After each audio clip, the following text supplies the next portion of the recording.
Imagine cette situation où tu te lèves un matin, le cœur lourd, une fatigue qui n'est pas seulement physique mais qui pèse sur ton âme. Dehors, il pleut, ou pire, le soleil brille mais il ne fait que souligner l'ombre qui te poursuit. Tu as des objectifs, des rêves, des projets qui te tiennent à cœur, mais chaque pas semble être une lutte, comme si tu marchais dans du sable mouvant, tiré vers le bas par une force invisible. Les nouvelles sont mauvaises, les imprévus s'accumulent, un client important se désiste, une relation amicale bat de l'aile, ta santé te joue des tours, ou peut-être est-ce juste cette sensation persistante que rien ne va dans ton sens. Tu vois autour de toi des gens qui semblent avancer, rire, réussir, comme si la vie était un terrain de jeu sans obstacle pour eux. Ils parlent de motivation, de persévérance, avec une légèreté déconcertante, et toi, tu te sens à des années-lumière de cette énergie. Tu te dis qu'ils ont un secret, une sorte de super-pouvoir caché que tu n'as pas. Leur journée semble filée, remplie de victoires, tandis que les tiennes s'étirent, pesantes, jalonnées de frustration et de doute. Leurs visages sont sereins, leurs yeux pétillent d'une confiance inébranlable, même face à l'adversité. Et toi, tu te sens submergé, incapable de trouver la force de remettre un pied devant l'autre. Leurs actions sont fluides, leurs décisions claires, comme s'ils avaient une carte détaillée d'un chemin que tu ne parviens même pas à apercevoir. Tu te demandes comment ils font pour garder cette étincelle quand tout autour d'eux, et surtout autour de toi, semble s'effondrer. C'est une sensation de décalage profond, une solitude silencieuse face à l'énormité de ce que tu perçois comme leur succès. Tu as le sentiment d'être le seul à lutter à ce point, le seul à ressentir cette lassitude qui te colle à la peau, te privant de toute joie, de tout élan. Et pourtant, cette image que tu as d'eux, si lisse et parfaite, est souvent loin de la réalité. Il t'est sûrement déjà arrivé de te fixer un objectif ambitieux, de démarrer avec une énergie folle, pour ensuite voir cette flamme vaciller puis s'éteindre au premier obstacle. Tu as peut-être commencé un régime avec toute la détermination du monde, pour craquer une semaine après et te retrouver frustré. Ou alors, tu as lancé un projet passionnant, investi du temps, de l'argent, de l'espoir, et puis les critiques sont arrivées, les difficultés techniques se sont accumulées, et tu as tout laissé tomber, te sentant incapable d'aller plus loin. Peut-être que c'est dans tes relations, où tu as essayé de construire quelque chose de solide, mais les malentendus, les déceptions se sont multipliés, et tu as fini par te replier sur toi-même, blessé, en te disant que tu n'étais pas fait pour ça. Et pourtant, au fond de toi, il y a cette envie brûlante de réussir, de te dépasser, d'atteindre ce que tu désires. C'est normal de se sentir découragé, de douter de soi quand les échecs s'enchaînent et que l'énergie te fait défaut. C'est humain de ressentir cette lassitude quand on a l'impression de donner sans recevoir, de semer sans récolter. Tu as peut-être même commencé à croire que cette motivation, cette résilience, était un don réservé à quelques élus, à des personnes naturellement fortes. Mais laisse-moi te dire que ce n'est pas de ta faute si tu as ressenti ça. Ce n'est pas que tu manques de volonté ou de capacité. C'est simplement que personne ne t'a jamais vraiment montré le plan de bataille, le mode d'emploi pour allumer et entretenir cette flamme intérieure, même quand le vent souffle fort et menace de tout éteindre. Personne ne t'a révélé que les outils pour une motivation inébranlable sont à la portée de tous, et surtout à la tienne. Mais laisse-moi te dire que c'est plutôt simple en fait, et même parfois incroyablement évident, une fois que tu as la bonne perspective. Il ne s'agit pas de faire des techniques compliquées, de passer des heures à méditer dans des positions impossibles ou de te forcer à sourire quand tu as envie de hurler. Non, il s'agit de comprendre une logique, une mécanique interne qui, une fois activée, rend la motivation quasi automatique. Tout le monde peut y arriver, même si aujourd'hui tu as l'impression d'être au plus bas, même si tu as déjà échoué 10 fois, même si tu te sens à bout de souffle et que ton environnement te tire vers le bas. Je ne te parle pas d'une solution miracle qui va changer ta vie du jour au lendemain, mais d'un cheminement, d'un processus qui va transformer ta façon d'aborder les défis, de percevoir les revers et de te reconnecter à ta force profonde. Tu vas voir que ce n'est pas une question de chance, mais de stratégie, une stratégie qui s'articule autour de quelques piliers essentiels, interconnectés, et que chacun peut bâtir, brique par brique. Tu vas découvrir comment transformer ce sentiment d'impuissance en un carburant puissant, comment chaque coup dur peut devenir une opportunité de te renforcer, et comment tu peux devenir la personne qui non seulement résiste aux tempêtes, mais les traverse avec une force et une détermination renouvelées. Ce n'est pas une question de talent inné, c'est une compétence, et comme toutes les compétences, elle s'apprend, elle se développe. Parce que le point commun entre toutes ces personnes que tu admires, celles qui semblent naviguer à travers les pires tempêtes avec une boussole inébranlable, ce n'est pas qu'elles n'ont jamais de problème. Crois-moi, elles en ont, et parfois des bien pires que les tiens. Non, leur point commun, c'est qu'elles ont cultivé ce que j'appelle l'élan intérieur. L'élan intérieur, ce n'est pas une simple volonté passagère ou une poussée d'adrénaline éphémère. Non, l'élan intérieur, c'est cette force motrice profonde, quasi inconsciente, qui te pousse à continuer, à apprendre, à te relever, même quand tout semble s'écrouler autour de toi. C'est cette capacité à transformer chaque coup dur en une impulsion pour aller plus loin, à voir chaque obstacle comme une rampe de lancement plutôt qu'un mur. Je me souviens d'une période de ma vie où j'avais tout perdu. Mon entreprise était en faillite, ma relation de longue date s'était brisée, et ma santé me lâchait. J'étais au fond du trou, je ne voyais pas comment remonter la pente. C'était le chaos total. Je pouvais à peine me lever le matin. Et c'est là que j'ai commencé à comprendre que ce qui me manquait, ce n'était pas juste de la motivation, c'était cette force invisible, cette résilience ancrée qui permettait à d'autres de traverser des épreuves similaires. C'était l'élan intérieur. Et pourquoi ce concept change tout? Parce qu'il te donne le pouvoir de ne plus dépendre des circonstances extérieures. Il te donne la capacité de générer ta propre lumière, ton propre moteur, quelle que soit l'obscurité ambiante. C'est une force autonome, un puissant fond de détermination que tu peux puiser en toi à tout moment. Il ne s'agit pas de nier la difficulté ou la douleur, mais de les intégrer, de les utiliser comme un combustible pour ton propre avancement. Et ça, c'est une révolution, une véritable liberté. Ça te libère de l'attente que quelque chose de bien t'arrive pour que tu puisses enfin agir. Tu deviens le maître de ton propre mouvement. Tu n'es plus une feuille emportée par le vent, mais un arbre aux racines profondes, capable de plier sans jamais rompre. Mais même en prenant conscience de ça, même en comprenant l'importance de cet élan intérieur, si tu n'as pas les bases solides, tu risques de te perdre en chemin. Tu te demandes sûrement comment on fait pour activer cet élan, comment on le cultive concrètement. Comment on trouve la force quand on est au plus bas. Eh bien, la première étape, la plus fondamentale, c'est de bâtir ce que j'appelle la astérisque clarté inébranlable astérisque. Cette chose. Tous ceux qui l'ont réussi dans leur vie l'ont acquise depuis très longtemps. Et si aujourd'hui ils sont ce qu'ils sont, c'est sûrement grâce à ça. C'est le socle, le point de départ de toute motivation durable, surtout quand tout va mal. Sans elle, tu es comme un bateau sans gouvernail dans une tempête, ballotté par les vagues, sans direction. La clarté inébranlable, ce n'est pas juste avoir des objectifs vagues comme être heureux ou réussir. Non, la clarté inébranlable, c'est simplement une compréhension chirurgicale de t'astérisque pourquoi astérisque tu fais les choses, de ce qui compte vraiment pour toi, et de la direction précise que tu veux donner à ta vie, même si cette direction n'est pas encore un chemin balisé. C'est la boussole interne qui pointe toujours vers ton nord, quels que soient les nuages ou la brume. Pense à un phare. Il n'a pas besoin de savoir le nom de tous les bateaux, ni la météo de chaque jour. Son rôle est simple, émettre une lumière constante, inébranlable, qui guide les marins. C'est ça, ta clarté inébranlable. Elle est là pour te rappeler ta destination, le sens profond de tes actions, et ce qui te pousse à te lever le matin, même quand ton lit te retient de toutes ses forces. Pourquoi c'est important? Parce que quand tout va mal, quand les doutes s'installent, c'est ton pourquoi qui va te rattacher à la réalité, qui va te donner un sens à tes efforts. Sans cette clarté, le moindre revers te fera douter de tout.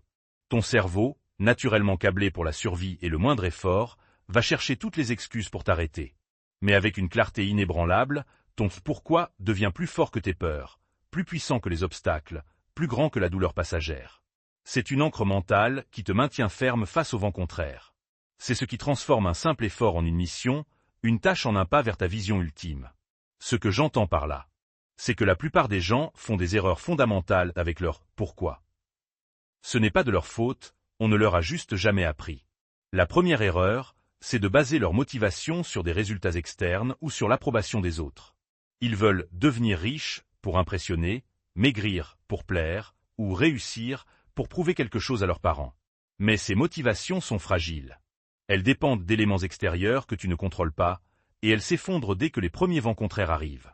Je ne te parle pas de la quête de la perfection, je te parle de l'alignement avec tes valeurs intrinsèques. Une autre erreur commune est de ne pas aller assez en profondeur dans le « pourquoi ». Ils disent « je veux être heureux », mais ça ne veut rien dire. C'est trop vague. Le bonheur est une conséquence, pas un objectif en soi. La troisième erreur, c'est de changer de « pourquoi » comme de chemise, au gré des modes ou des humeurs. Ils n'ancrent jamais vraiment leur vision, ce qui les rend instables et facilement découragés.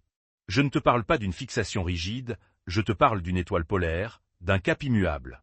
Non, il ne s'agit pas de se dire « je dois travailler dur », mais de comprendre la signification profonde de ce travail, comment il s'inscrit dans ta vision à long terme, celle qui transcende les difficultés quotidiennes. Si tu travailles sur un projet parce que tu es passionné par l'idée de créer une solution qui aide des milliers de personnes, même si ton premier prototype est un échec cuisant, même si les investisseurs te claquent la porte au nez, tu vas trouver la force de persévérer. Pourquoi? Parce que ta motivation n'est pas liée à l'argent ou à la reconnaissance immédiate, mais à l'impact que tu veux avoir, à la valeur que tu veux créer. Donc forcément, tu te relèveras, tu ajusteras, tu trouveras une nouvelle voie. Si tu t'entraînes pour un marathon, non pas pour impressionner tes amis, mais parce que tu veux prouver à toi-même ta capacité à surmonter la douleur et à repousser tes limites, alors même quand tes jambes te brûlent et que tu as envie d'abandonner, cette clarté inébranlable te rappellera ta promesse à toi-même. Elle te tirera vers l'avant. Tu te concentreras sur chaque pas, chaque souffle, te sentant plus fort et plus résilient à chaque fois. Ou imagine que tu as des difficultés financières importantes. Si ton « pourquoi » est juste avoir plus d'argent, tu vas vite te décourager. Mais si ton « pourquoi » est de créer une sécurité financière pour ta famille, leur offrir une vie sereine et les voir s'épanouir, alors chaque petite action, chaque sacrifice aura un sens colossal. Tu vas te battre pour eux, pour cette vision d'un futur meilleur, et les obstacles paraîtront moins insurmontables. Ton moteur ne sera pas l'argent, mais l'amour et la responsabilité. C'est pourquoi le meilleur moyen selon moi pour cultiver cette clarté inébranlable, c'est de suivre quelques étapes simples. Premièrement, commence par une introspection profonde. Prends un carnet et un stylo. Pas de téléphone, pas d'ordinateur. Réponds à cette question. Pourquoi je veux vraiment ça? Et si ce pourquoi n'était plus possible, quel est le pourquoi qui se cache derrière? Creuse, va au-delà des premières réponses évidentes. Trouve ce qui te fait vibrer au plus profond de toi, ce qui te donne un sentiment de sens et de contribution. Ensuite, écris ta vision. Pas juste un objectif, mais une image détaillée de ta vie idéale dans 5 ou 10 ans. Comment te sens-tu? Qui es-tu devenu? Que as-tu accompli? Quelles sont tes relations? Utilise tous tes sens. Rends-la si vivante que tu peux presque la toucher. Troisièmement, identifie tes valeurs fondamentales. Liberté, créativité, intégrité, amour, croissance. Quelles sont les 3 ou 4 valeurs qui guident toutes tes décisions? Elles sont le carburant de ton « pourquoi ». Enfin, matérialise ta clarté. Crée un tableau de vision, vision board, avec des images et des mots qui représentent ton « pourquoi » et ta vision. Place-le là où tu le verras tous les jours. Lis ta vision et tes valeurs chaque matin. Rappelle-toi qui tu es et où tu vas, avant même que les défis de la journée ne se présentent. Il te suffira de quelques minutes par jour pour ancrer cette direction. Mais si tu négliges cette fondation, si tu ne sais pas clairement pourquoi tu te bats, alors le moindre coup de vent te fera dériver. Et même avec une clarté inébranlable, tu verras que la motivation ne dépend pas que de toi. Il y a un autre facteur crucial, souvent sous-estimé, qui peut soit te propulser, soit te tirer vers le bas. Et c'est là que ça devient intéressant, parce que c'est un domaine où tu as plus de contrôle que tu ne le penses. Mais alors, même avec une vision claire et un pourquoi profond, tu as sûrement remarqué que parfois, l'énergie semble nous échapper. On peut avoir une raison monumentale d'agir, et pourtant se sentir drainé, seul face à la tâche. C'est là qu'intervient le deuxième pilier de l'élan intérieur, énergie contagieuse astérisque. Cette chose, tous ceux qui l'ont réussi dans leur vie, qui ont traversé les pires moments en gardant leur motivation, l'ont développée avec une intentionnalité certaine. C'est l'art de t'entourer de forces positives, de créer un écosystème qui te porte, plutôt que de te laisser aspirer par la négativité ambiante. L'énergie contagieuse, ce n'est pas juste passer du temps avec des gens sympas. Non, l'énergie contagieuse, c'est simplement la reconnaissance et la gestion de l'impact colossal que ton environnement social, et plus largement, tes sources d'information, ont sur ton niveau d'énergie, ton mindset et donc ta capacité à rester motivé. Pense à une braise. Si tu la laisses seule, elle s'éteint vite. Mais si tu la mets près d'autres braises, ou si tu la nourris avec du bois sec, elle s'embrase et maintient sa chaleur. Tes relations. C'est ce qui nourrit ou étouffe ta flamme intérieure. Notre cerveau est une éponge sociale. Il est conçu pour s'adapter à son environnement, pour absorber les émotions, les pensées et les croyances des personnes avec qui nous passons le plus de temps. C'est prouvé scientifiquement. L'humeur est contagieuse, la réussite est contagieuse, et malheureusement, la démotivation et le pessimisme le sont aussi. Pourquoi c'est important? Parce que quand tout va mal, quand tu as l'impression de lutter contre des moulins à vent, ton énergie est déjà faible. Si en plus tu es entouré de personnes qui se plaignent constamment, qui te rappellent tous les problèmes possibles, qui doutent de toi ou de tes projets, alors tu vas te vider de ton énergie à une vitesse incroyable. Tu as besoin d'un écosystème qui te soutient, qui croit en toi, qui te donne des perspectives positives, même quand tu ne les vois pas. Ton entourage peut être ton plus grand atout ou ton plus grand fardeau. Ce que j'entends par là, c'est que la plupart des gens font des erreurs graves en négligeant cet aspect. La première erreur, c'est de se laisser polluer par des personnes toxiques sous prétexte de loyauté ou par habitude. Ils gardent des « amis » qui ne font que se plaindre, des collègues qui ne voient que les problèmes, des membres de famille qui les rabaissent constamment. Mais ces personnes, sans même le vouloir, sont des vampires d'énergie. Je ne te parle pas de rompre toutes tes relations, je te parle de protéger ton espace mental et émotionnel. Une autre erreur, c'est de croire qu'on peut tout gérer seul, sans soutien. Mais même les plus grands champions ont des équipes, des mentors. La troisième erreur est de se noyer dans un flot constant de mauvaises nouvelles et de négativité via les médias et les réseaux sociaux. C'est comme vouloir courir un marathon en mangeant des chips et en buvant du soda. Ton cerveau a besoin d'être nourri de messages inspirants, de solutions, pas de peur et de catastrophes. Je ne te parle pas d'ignorer la réalité, je te parle de choisir tes sources d'informations avec intention et intelligence. Non, il ne s'agit pas d'être égoïste, mais de reconnaître que ton énergie est une ressource précieuse, et que tu as la responsabilité de la protéger pour pouvoir agir et aider les autres ensuite. Si tu passes tes soirées avec des amis qui ne parlent que de leurs problèmes, qui critiquent tout le monde, qui n'ont aucune ambition, alors même si tu avais commencé ta journée plein d'espoir, tu vas finir par te sentir vidé, cynique et découragé. Leur énergie négative est contagieuse, elle t'atteint. Donc forcément, tu vas te sentir moins motivé à poursuivre tes propres objectifs, et tu risques de remettre à demain ce que tu pourrais faire aujourd'hui. Par contre, si tu fréquentes des personnes qui sont positives, qui sont elles-mêmes motivées, qui te parlent de leurs projets, de leurs défis qu'elles surmontent, qui te proposent des solutions et te donnent des idées, alors tu te sentiras naturellement boosté. Leur enthousiasme est comme un shot d'énergie pour toi. Imagine que tu es dans une période de doute professionnel. Si tu as un mentor ou un ami qui a déjà traversé cette épreuve, qui te donne des conseils, te pousse à aller de l'avant, tu vas te sentir plus confiant, plus capable. Tu vas apprendre de ses erreurs, et tu auras un soutien émotionnel précieux. Donc forcément, tu vas te sentir moins seul, moins perdu, et tu auras plus de chances de trouver une solution. C'est pourquoi le meilleur moyen selon moi pour cultiver cette énergie contagieuse, c'est de mettre en place une véritable hygiène relationnelle. Premièrement, fais le tri dans ton environnement. Identifie les personnes qui te boostent, qui t'inspirent, et celles qui te drainent. Ce n'est pas un jugement, juste une observation. Commence à réduire progressivement le temps passé avec les personnes toxiques. Et investis davantage dans les relations positives. Deuxièmement, cherche activement des sources d'inspiration. Rejoins des groupes de personnes qui partagent tes centres d'intérêt, lis des biographies de personnes qui t'inspirent, écoute des podcasts motivants. Deviens proactif dans la recherche de personnes et de contenus qui te tirent vers le haut. Troisièmement, deviens toi-même une source d'énergie contagieuse pour les autres. Quand tu es positif, que tu partages tes réussites et tes apprentissages, tu attires naturellement plus de positifs. C'est un cercle vertueux. Et enfin, limite ton exposition aux informations négatives. Choisis des moments spécifiques pour t'informer, et ne te laisse pas submerger par le flot continu de mauvaises nouvelles. Il te suffira de quelques actions concrètes pour rééquilibrer ton écosystème énergétique. Mais si tu négliges ton environnement social, si tu laisses la négativité s'infiltrer, même la clarté inébranlable et la plus forte des volontés peuvent s'éteindre.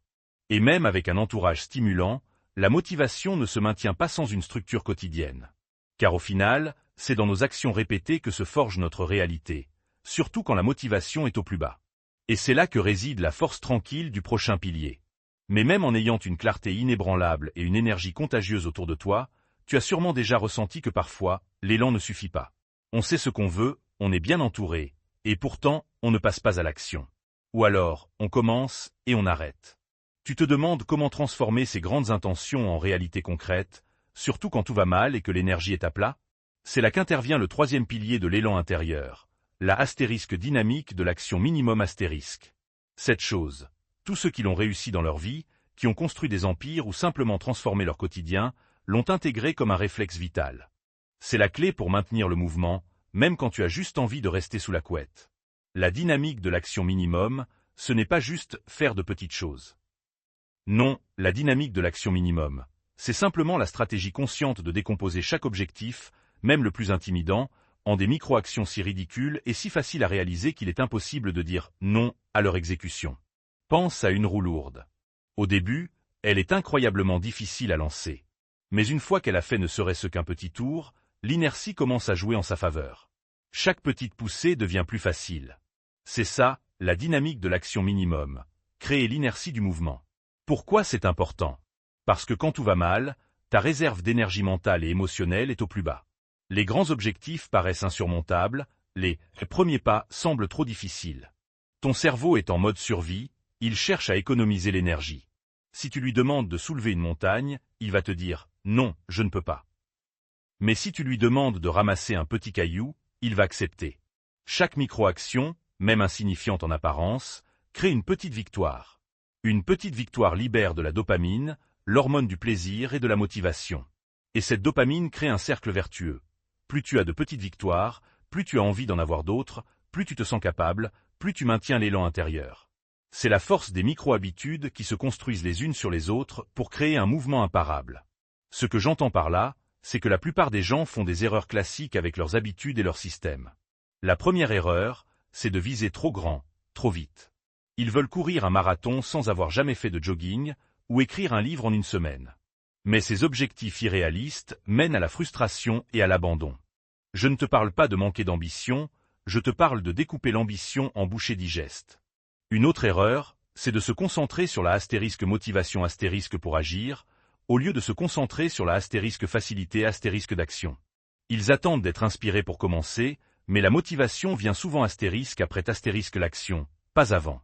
La troisième erreur, c'est de négliger la puissance de la répétition quotidienne. Ils font des efforts sporadiques, intenses, puis se relâchent. Mais c'est la constance des petites actions qui construit les grands résultats. Je ne te parle pas d'une discipline de fer, je te parle d'une intelligence d'action. Non, il ne s'agit pas de te forcer, mais de rendre le chemin si évident, si simple que tu ne peux pas faire autrement que d'avancer. Si tu veux écrire un livre, et que tu te dis « il faut que j'écrive 20 pages par jour », le projet te semblera insurmontable quand tu es fatigué ou découragé. Tu ne vas pas commencer, ou tu vas abandonner vite. Mais si tu te dis « je vais écrire une phrase par jour », c'est tellement facile que tu vas le faire sans y penser. Et très souvent, une phrase en entraîne une deuxième, puis une troisième, et tu finis par écrire bien plus. Donc forcément, tu vas construire de la régularité, accumuler des mots, et la motivation va apparaître d'elle-même en voyant les progrès. Si tu veux te remettre au sport, et que tu te fixes 1 heure de salle tous les matins, tu vas craquer à la première alarme difficile. Par contre, si tu te dis « je vais juste enfiler mes chaussures de sport et faire 5 minutes d'étirement », c'est tellement peu que tu ne peux pas refuser. Et souvent, une fois les chaussures enfilées, les étirements faits, tu auras l'énergie pour 15 ou 20 minutes, ou même plus. Donc forcément, tu vas installer une habitude de mouvement, et ton corps va te remercier avec plus d'énergie, ce qui te motivera pour la suite. Ou imagine que tu as une montagne de travail à faire et que tu te sens submergé. Plutôt que de regarder la liste entière, choisis la tâche la plus petite, la plus rapide, la plus facile à commencer. Répondre à un email. Une fois fait, tu auras un sentiment de réalisation, même minime. Donc forcément, tu auras une impulsion pour la tâche suivante, un peu plus grande, puis la suivante, et ainsi de suite. C'est pourquoi le meilleur moyen selon moi pour cultiver cette dynamique de l'action minimum, c'est de créer des rituels de déclenchement et des micro-habitudes. Premièrement, identifie un objectif principal qui te submerge actuellement. Ensuite, décompose-le en la plus petite action possible, la plus ridicule, celle qui te prendra moins de 2 minutes. Par exemple, si tu veux méditer, ta micro-action peut être « m'asseoir sur mon coussin de méditation pendant 30 secondes ». Si tu veux écrire, ouvrir le document Word. Troisièmement, associe cette micro-action à une habitude existante. Si tu veux lire plus, lire une page juste après avoir bu ton café du matin. Si tu veux faire du sport, faire 2 flexions juste après t'être brossé les dents. C'est ce que l'on appelle un ancrage. Quatrièmement, célèbre chaque micro-victoire. Même si tu n'as fait qu'une seule phrase ou 30 secondes de méditation, félicite-toi. Ce renforcement positif est crucial. Enfin, utilise la règle des 2 jours. Ne manque jamais ton habitude 2 jours de suite. Si tu manques un jour, assure-toi absolument de la faire le lendemain. Il te suffira de quelques minutes par jour pour construire une forteresse d'habitudes. Mais si tu négliges ces petites actions, si tu attends la grande motivation pour faire de grands pas, tu resteras bloqué. Le piège, c'est de croire que la motivation est une ressource infinie qui nous tombe dessus. Or, elle se construit brique par brique, action après action. Et quand bien même tu aurais une clarté inébranlable, un entourage boostant et des habitudes solides, la vie, comme tu le sais, est pleine de surprises. Des obstacles imprévus vont surgir, des revers inattendus vont te frapper.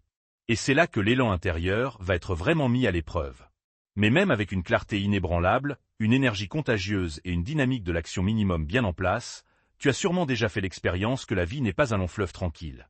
Les imprévus arrivent, les bâtons dans les roues se multiplient, et parfois, tout semble s'écrouler en même temps. Tu te demandes comment rester motivé quand un obstacle majeur frappe, quand une vraie tuile te tombe dessus et que toutes tes belles routines semblent inutiles. C'est là qu'intervient le 4e pilier de l'élan intérieur, le astérisque réflexe de rebond astérisque. Cette chose, tous ceux qui l'ont réussi dans leur vie, qui ont survécu à des crises profondes et en sont sortis grandis, l'ont cultivé et affûté avec une précision incroyable. C'est l'art de transformer le pire en carburant, de ne jamais rester à terre. Le réflexe de rebond, ce n'est pas juste être optimiste ou ignorer les problèmes.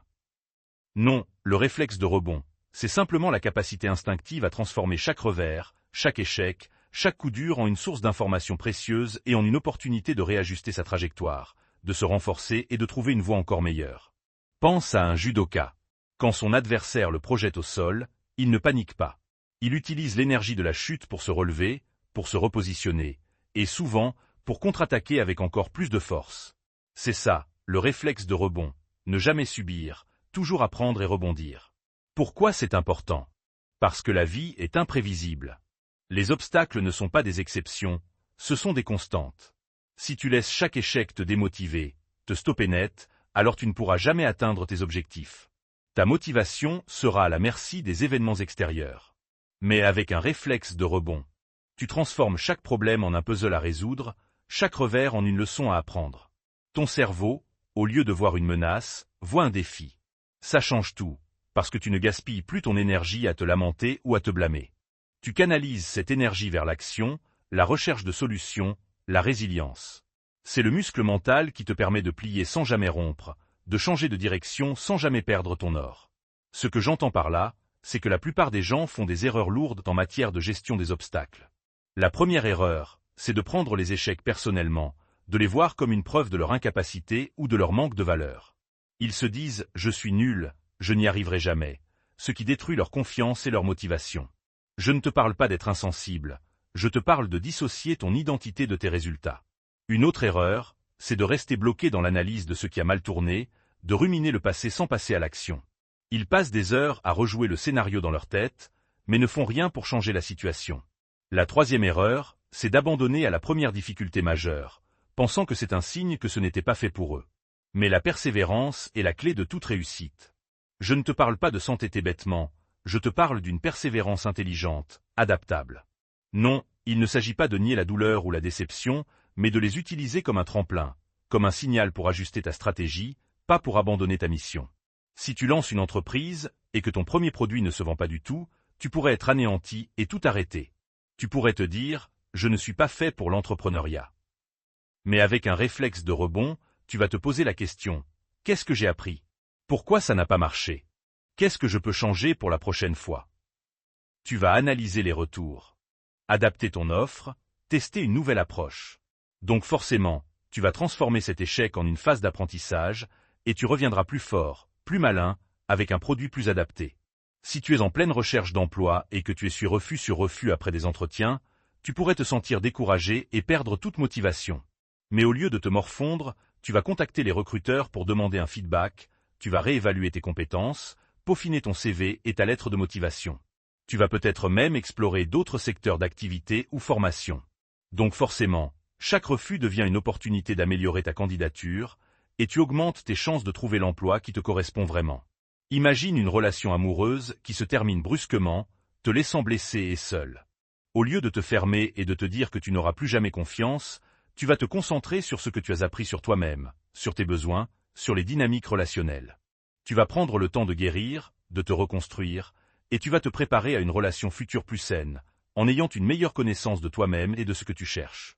Donc forcément, cette épreuve devient un catalyseur pour ta croissance personnelle.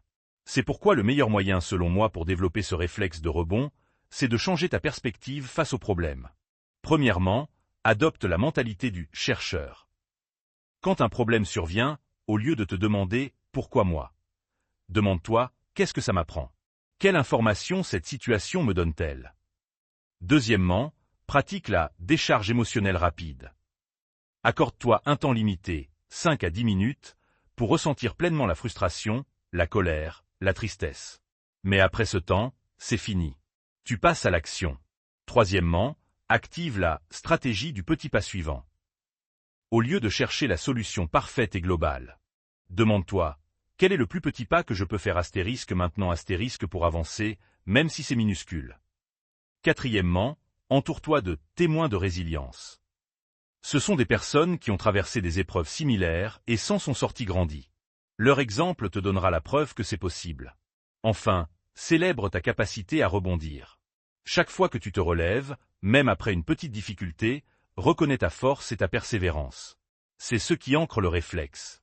Il te suffira de quelques minutes de réflexion pour transformer un mur en tremplin.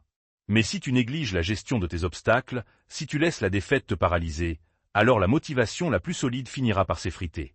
Tu seras constamment à la merci des circonstances extérieures. Et même avec un réflexe de rebond bien aiguisé, la motivation durable ne se nourrit pas seulement de la capacité à gérer le présent et le passé. Elle se nourrit d'une projection puissante vers le futur, une identité tellement forte qu'elle te tire vers l'avant. C'est le pilier ultime, celui qui transforme tout. Mais même avec une clarté inébranlable, une énergie contagieuse, une dynamique de l'action minimum et un réflexe de rebond bien rodé, tu as sûrement déjà fait l'expérience de moments où, malgré tout ça, la flamme menace de s'éteindre. Quand la fatigue est là, que les résultats tardent, que les doutes reviennent. Tu te demandes comment construire une source de motivation si puissante qu'elle transcende les hauts et les bas quotidiens, une force qui te pousse en avant même quand tu n'as plus envie. C'est là qu'intervient le cinquième et dernier pilier de l'élan intérieur. L astérisque ancre du futur astérisque. Cette chose, tous ceux qui l'ont réussi dans leur vie, qui ont accompli des choses extraordinaires malgré les épreuves, l'ont cultivée avec une persévérance visionnaire. C'est la capacité à créer une identité future si désirable et si réelle qu'elle agit comme un aimant, te tirant vers elle avec une force irrésistible. L'encre du futur, ce n'est pas juste avoir des rêves. Non, l'encre du futur, c'est simplement la construction consciente et l'incarnation progressive d'une identité future idéalisée, une version de toi-même que tu deviens progressivement, et qui te motive intrinsèquement à agir astérisque aujourd'hui astérisque comme cette personne du futur. Pense à un aimant puissant. Il n'a pas besoin de pousser les objets, il les attire naturellement à lui. C'est ça, ton encre du futur. Une vision de toi tellement claire, tellement engageante, que tu te sens naturellement attiré à agir en accord avec elle. Pourquoi c'est important? Parce que quand tout va mal, quand tu te sens petit, insignifiant, et que les problèmes te submergent, il est facile de se déconnecter de son pouvoir. Mais si tu as une image forte et claire de qui tu es astérisque en train de devenir astérisque, une personne résiliente, forte, capable, réussissant malgré tout, alors cette identité agit comme un bouclier et un moteur. Tu ne te bats plus astérisque contre astérisque les problèmes, tu agis astérisque en tant que t'astérisque la personne qui les surmonte. Ton cerveau, au lieu de s'identifier à l'état de démotivation, s'identifie à l'état de celui qui va réussir. Ça crée une dissonance cognitive si tu n'agis pas en accord avec cette future identité, ce qui te pousse naturellement à bouger. C'est une prophétie auto-réalisatrice positive, où ta vision de toi-même crée la réalité. Ce que j'entends par là, c'est que la plupart des gens font des erreurs majeures concernant leur vision d'eux-mêmes. La première erreur, c'est de laisser leur passé définir leur futur. Ils se disent « j'ai toujours été comme ça, je ne changerai jamais », et s'enferment dans des schémas limitants. Mais ton passé n'est pas ton destin. Je ne te parle pas de nier qui tu es, je te parle de te donner la permission de grandir et de te transformer. Une autre erreur, c'est de ne pas prendre le temps de visualiser cette version future d'eux-mêmes de manière détaillée et émotionnelle. Ils ont une idée vague de qui ils veulent être, mais ce n'est pas assez puissant pour les tirer vers l'avant. La troisième erreur, c'est de croire qu'il faut attendre astérisque de devenir cette personne pour commencer à agir comme elle. Mais c'est en agissant astérisque comme si astérisque tu étais déjà cette personne que tu le deviens. Je ne te parle pas d'hypocrisie, je te parle d'alignement comportemental. Non, il ne s'agit pas de te faire semblant, mais de devenir, en alignant tes actions quotidiennes avec la personne que tu aspires à être. Si tu te vois déjà comme un entrepreneur à succès, qui gère les crises avec calme et trouve toujours des solutions, alors quand une difficulté surgit dans ton entreprise, tu ne vas pas paniquer. Tu vas te demander, comment ferait la personne que je suis en train de devenir face à ce défi? Et tu vas agir en conséquence, avec cette posture de leader, de stratège. Donc forcément, tu vas trouver des ressources en toi que tu ne soupçonnais pas, et tu vas surmonter l'obstacle en renforçant ton identité future. Si tu te vois comme une personne rayonnante de confiance, qui inspire les autres, alors quand tu devras prendre la parole en public ou interagir dans un contexte social difficile, tu ne vas pas te laisser envahir par la peur. Tu vas adopter cette posture, cette voix, cette énergie que tu as déjà visualisée. Donc forcément, tu vas te sentir plus à l'aise, plus authentique, et tu laisseras une impression positive, renforçant cette identité de personne confiante. Imagine que tu es dans une période de stagnation personnelle, tu as l'impression de tourner en rond. Si tu te focalises sur cette image de « celui qui stagne », tu vas rester là. Mais si tu te projettes et te vois dans un an, ayant développé de nouvelles compétences, ayant exploré de nouveaux horizons, rayonnant d'énergie et de nouveauté. Alors cette vision va t'inciter à faire les recherches, à t'inscrire à cette formation, à rencontrer ces personnes qui t'aideront à atteindre ce futur. Donc forcément, tu te mettras en mouvement, non pas parce que tu dois, mais parce que tu astérisques es en train de devenir astérisque cette version améliorée de toi-même. C'est pourquoi le meilleur moyen selon moi pour ancrer cette encre du futur, c'est de pratiquer la visualisation active et l'incarnation immédiate. Premièrement, crée une description écrite et détaillée de ton moi futur. Qui es-tu exactement dans 3, 6, 12 mois? Quelles sont tes qualités, tes réussites, tes relations, ton état d'esprit? Rends-le le plus précis possible. Deuxièmement, pratique la visualisation tous les jours. Chaque matin, pendant 5 à 10 minutes, ferme les yeux et immerge-toi complètement dans cette image de ton moi futur. Ressens les émotions, vois les scènes, entends les sons. Rends-le aussi réel que possible. Troisièmement, identifie 1 à 3 actions concrètes que ton moi futur ferait astérisque aujourd'hui astérisque dans ta situation actuelle. Si ton moi futur est un entrepreneur confiant, quelle décision prendrait-il face à ce défi? Si ton moi futur est en pleine forme, que mangerait-il ce midi? Quatrièmement, agis astérisque immédiatement astérisque comme ton moi futur. Mets en œuvre ces actions. Ne te dis pas, quand je serai X, je ferai Y. Faites Y astérisque maintenant astérisque pour astérisque devenir astérisque X. Enfin, célèbre chaque fois que tu agis en alignement avec ton moi futur. Chaque petite action est une brique de ton identité future que tu construis. Il te suffira de quelques minutes par jour pour reprogrammer ton identité et attirer ton futur à toi. C'est la force la plus puissante, celle qui t'offre une motivation inébranlable, venant de l'intérieur, tirée par la vision la plus inspirante de toi-même. C'est la garantie de rester motivé, même quand tout semble s'effondrer autour de toi. Maintenant que tu sais tout ça, tu comprends que rester motivé même quand tout va mal. Ce n'est pas une question de chance ou de don inné. Ce n'est pas une énigme réservée à une élite. Non, tu comprends que c'est une compétence, un art, une science qui s'apprend et se cultive, et qu'elle repose sur la construction méthodique et intentionnelle de ce que nous avons appelé l'élan intérieur. Tu as découvert que cet élan ne dépend pas d'une seule chose, mais d'une interaction puissante entre 5 piliers fondamentaux. Tu as vu comment ta astérisque clarté inébranlable astérisque, cette boussole interne, te donne un sens profond et une direction, même dans le brouillard le plus dense. Elle est le pourquoi de tout ce que tu fais, le carburant de ta persévérance. Et cette clarté, elle est constamment alimentée et protégée par ton astérisque énergie contagieuse astérisque, cette capacité à choisir consciemment ton environnement, à t'entourer de sources d'inspiration et de soutien qui te tirent vers le haut, qui maintiennent ta flamme vive. Mais l'intention et l'environnement ne suffisent pas, il faut l'action, et c'est là que la astérisque dynamique de l'action minimum astérisque entre en jeu, te permettant de briser les montagnes en micro-pas, de construire un mouvement imparable avec des victoires quotidiennes, si infimes soient-elles. Parce que la vie est imprévisible, tu as aussi appris à maîtriser le astérisque réflexe de rebond astérisque, cette capacité à transformer chaque chute en tremplin, chaque échec en leçon, chaque problème en opportunité, te rendant plus fort et plus résilient à chaque épreuve. Et enfin, au sommet de tout cela, la puissance ultime, elle astérisque encre du futur astérisque, cette vision si vivante de qui tu es en train de devenir, qui t'attire vers elle avec une force magnétique, transformant tes actions d'aujourd'hui en les fondations de ton identité de demain. Tu comprends que ces piliers ne sont pas isolés. Ils se nourrissent mutuellement, ils s'entrelacent pour créer un système de motivation autogénérateur, un moteur interne qui tourne, quelles que soient les conditions extérieures. C'est un voyage. Une transformation profonde qui te conduit vers une liberté nouvelle, celle de ne plus être à la merci des circonstances. Mais si tu veux vraiment expérimenter cette transformation, si tu veux passer du statut de personne qui subit les aléas de la vie à celui de maître de ton propre élan intérieur, dès aujourd'hui, il te faut agir. Ne laisse pas cette connaissance rester une simple information de plus dans ta tête. Car il y a ceux qui écoutent, qui hochent la tête en disant « oui, c'est intéressant », et puis qui retournent à leurs vieilles habitudes, attendant que la motivation leur tombe du ciel. Et il y a ceux qui astérisques agissent astérisques. Ceux qui choisissent, consciemment, de mettre en pratique ne serait-ce qu'une seule de ces stratégies dès ce soir, dès demain matin. Ce sont eux qui verront les résultats, ce sont eux qui construiront cette résilience, cette force intérieure qui leur permettra de naviguer les pires tempêtes avec une détermination inébranlable. Vas-tu rester celui qui observe, ou vas-tu devenir celui qui crée sa propre réalité? Le choix est entre tes mains. Ce n'est pas une question de talent, c'est une question de décision, une décision d'investir en toi, de prendre le contrôle de ta propre énergie. Ne sous-estime jamais le pouvoir d'un petit pas, car ce sont les petits pas qui construisent les grandes marches. Chaque micro-action que tu vas entreprendre à partir de maintenant est une déclaration de ton intention, une affirmation de ta puissance intérieure. C'est le moment de passer de la compréhension à l'application. Alors, imagine ta vie dans 3, 6, 12 mois si tu intègres vraiment ces principes.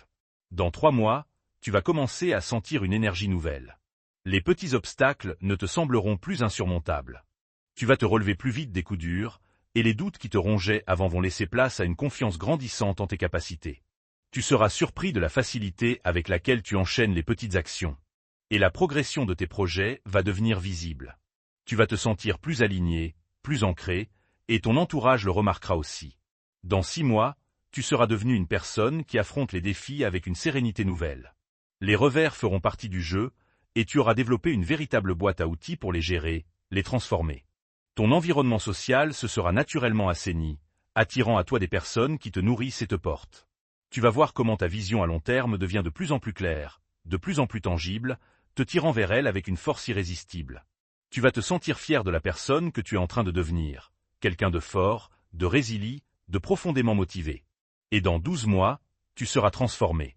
Tu ne te poseras même plus la question de la motivation, car elle sera devenue une partie intégrante de ton identité.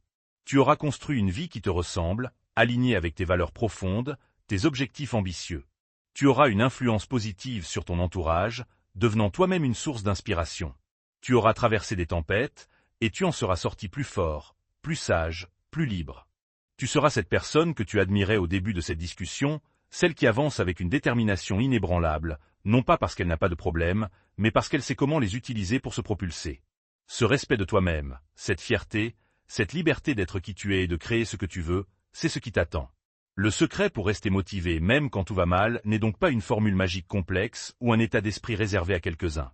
Non, c'est un engagement envers toi-même, une décision de construire pas à pas ton propre élan intérieur. C'est une danse constante entre la clarté de ta vision et la régularité de tes actions, entre la protection de ton énergie et ta capacité à rebondir. Tu as déjà tout ce qu'il faut en toi pour activer cette force. Il te suffit simplement d'y croire et de commencer à partir de maintenant. Chaque jour est une nouvelle opportunité de choisir la personne que tu veux devenir. Choisis la motivation, choisis la résilience, choisis l'action. L'élan intérieur est à ta portée, et il n'attend que toi pour s'exprimer. Base griega. Le monde a besoin de ta lumière.